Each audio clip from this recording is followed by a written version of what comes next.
Mirrors ought to reflect longer before sharing their opinions on my balding head and weakening jawline.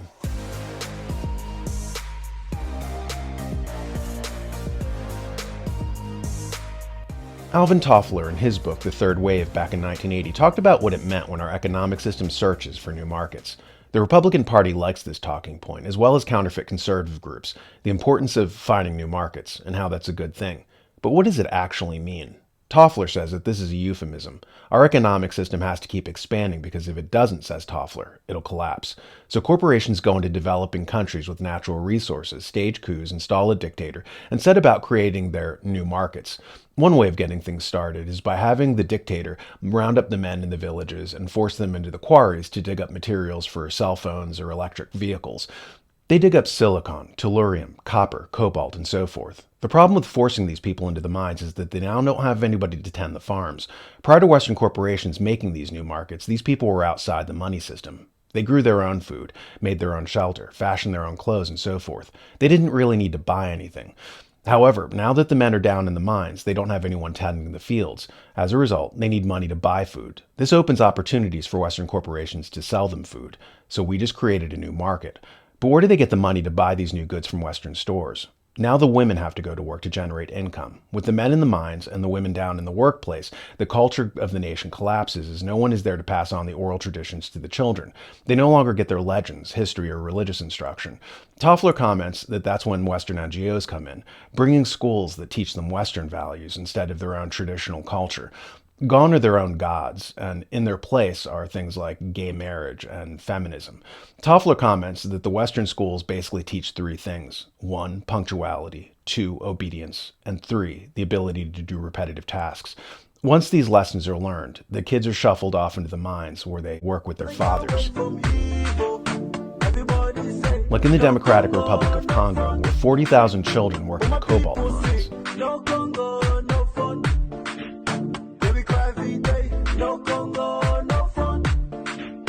And my people say, no Congo, no fun. Joe Rogan recently interviewed a guest who held forth about the metaphorical hamster under the car hood powering the technocrats' so-called green agenda. Conflict minerals, also called the 3TG minerals, are tin, tungsten, tantalum, and gold. And those are in the eastern Congo. And that catastrophe started around the year 2000, late 1990s, 2000, shortly after the Rwandan genocide. The militias moved in, and the Eastern Congo is sitting on some of the largest reserves in the world of those 3TG minerals, especially tantalum. And those are all used in microprocessors. And you can think back to, around the year 2000, mobile phones first started coming out and gaining traction. I still remember my little StarTAC flip phone that I had from Motorola. You remember that? Sure. And all that supply was coming out of Eastern Congo. Militias and warlords were forcing the local population at gunpoint, machete point, to dig this stuff out. And it was flowing up into the formal supply chain, into mostly those first-generation cell phones. And that became known as conflict minerals. Cobalt started later. Cobalt really took off about 10, 12 years ago. And it's in another part of the country, in the mining provinces in the southeast of the Congo. And cobalt took off because it was started to be used in lithium-ion batteries to maximize their charge and stability. And it just so happens that the Congo, just as it was sitting on more than half the world's reserves of coltan and, of course, a lot of gold and diamonds and other things, is sitting on more cobalt than the rest of the planet combined. And it's in a small little patch of the Congo, southeastern corner, a part that used to be called Katanga. And before anybody knew what was happening, Chinese government, Chinese mining companies took control of almost all the big mines, and the local population has been displaced, is under duress, and they dig in absolutely subhuman, gut-wrenching conditions for $1 a day, feeding cobalt up the supply chain into all the phones, all the tablets, and especially electric cars. Adam Smith in The Wealth of Nations warned about how when a nation industrializes, it requires more raw materials to make finished goods. When the United States brought China into the World Trade Organization and set the stage for them becoming an economic superpower, they unintentionally created a rival for natural resources.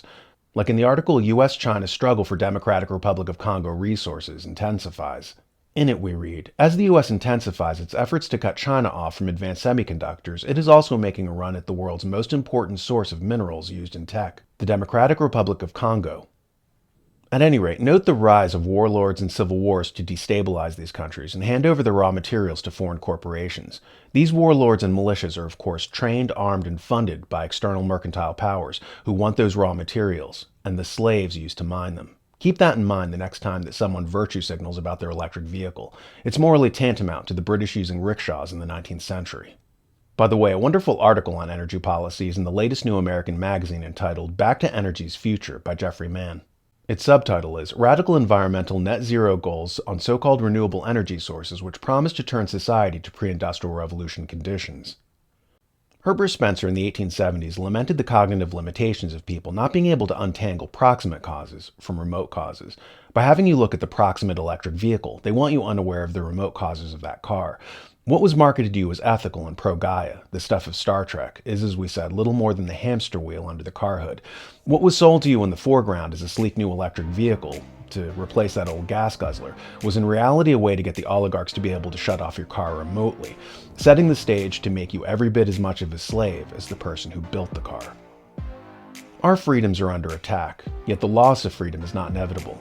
America can be saved, and an informed citizenry can and will make the difference. Join us weekly on episodes of Beyond the Cover, and check out our print magazine at thenewamerican.com.